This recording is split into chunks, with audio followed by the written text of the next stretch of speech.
Ecological sites are one of those buzzwords that has to do with anything natural resource related. So you guys need to be familiar with this term because you're going to see it a lot in at the federal level as well as the private level. So an ecological site or site is really defined as a certain piece of land that has specific physical characteristics, differs from other kinds of land in its ability to produce whatever that is, and then has distinctive kinds and amounts of vegetation. So ecological sites are is kind of a general definition, but just realize that you can have multiple ecological sites within one ranch or even within one allotment. Um, so when you think of ecological sites, just go ahead and think of a kind of land that has a similar natural potential without having to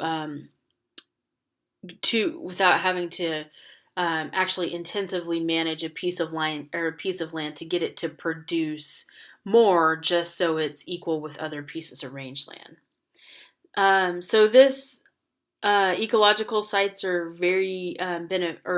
are very important because this is how a lot of federal agencies actually manage. So management at one ecological site is going to be very different than at another ecological site. So these sites are really used to describe rangelands and their productivity.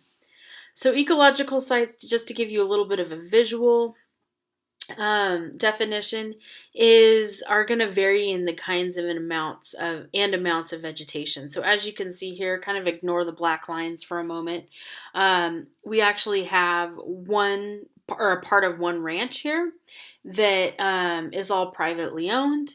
And however, we have about 5 different ecological sites. So the first ecological site is between the first two black lines up here. And this piece of rangeland is going to differ from this piece of rangeland simply because of aspect, so and slope. So it's going to have a different percentage of slope compared to this ecological site. Therefore, it has the ability to produce a different amount of vegetation compared to the second ecological site, which is actually much bigger and is between the second and the third black line here.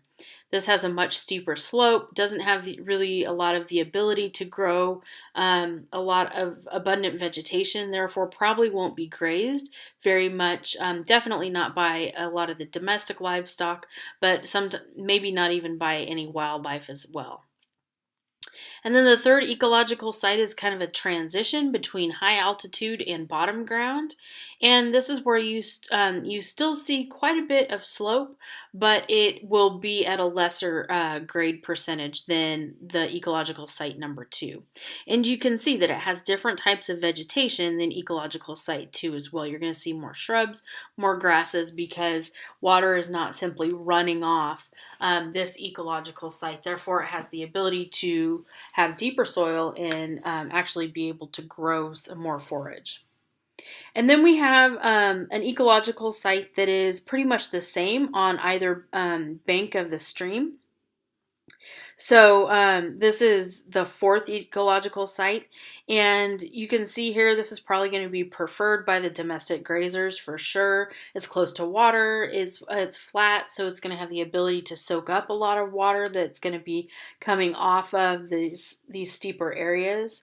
However, there really isn't any difference between this side of the creek and this side of the creek, so they can be treated as the same as one ecological site. And then finally, the fifth ecological site is right up here next to the county highway.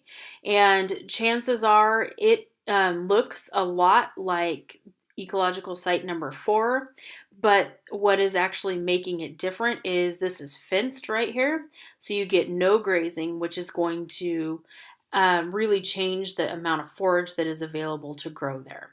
So just within this one picture, this very small portion of a piece of private rangeland, you have 5 different ecological sites. Here's another example of how ecological sites can be split up. It's kind of hard to follow the lines, but you get the general idea.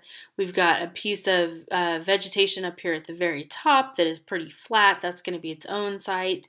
We're going to have a sloped site here that does have the ability to grow some forage. We're going to have bare rock, which is basically just straight down to this ravine that doesn't have the ability to grow very much forage and therefore won't be grazed. And then we also have another similar ecological site that will most likely be classified the same as this one up here, just because it has similar forage, similar slope, etc. And then as we get down towards the bottom, we have a completely separate ecological site that has the ability to grow a different type of forage just because it's going to have more water available to it. Another example would be in this picture here where we see some really drastic differences in sites. So we've got forested area as ecological site number 1, and then we've got sagebrush steppe area that's at a pretty decent slope. So a lot of what you're going to see here are shrubs, and so that's probably a lot of the sagebrush. You can see it in the foreground here, as well as some perennial plants. And then down here along the creek is going to be the bottom ground, and it's going to have the ability to produce a lot more forage, and it's going to be more readily grazed by the domestic grazers as well as the wildlife. But notice that this ecological site here is different than the one in the foreground, simply because this is probably improved, more heavily grazed, whereas this is a lot of sagebrush that may be at a higher elevation. So we may actually be looking up a little higher compared to the really green ecological site that the cattle are on here. One more example is this major riparian area. So we can see we have different ecological sites, different soils, different topography, different aspects.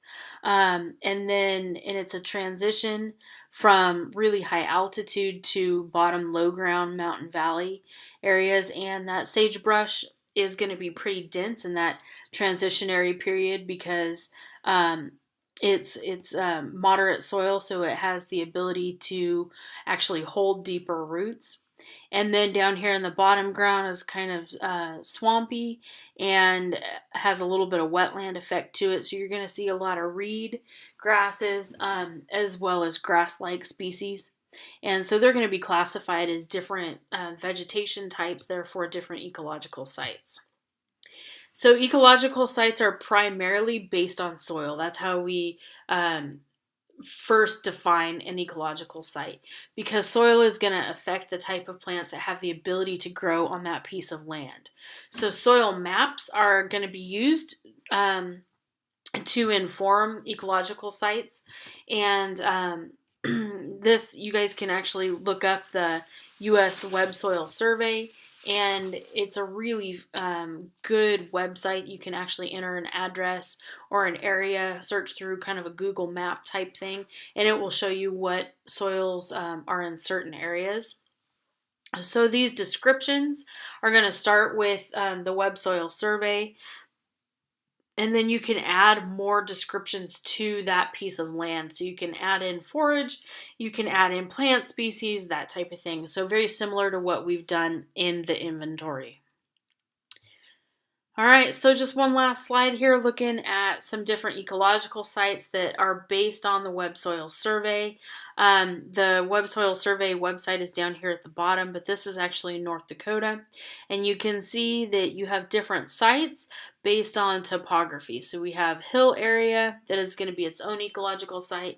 We have actually steeper mountains, and then we have basin floors. And it's very intermingled, but each ecological site has a different soil type, therefore it has different ability to actually produce forage at that point.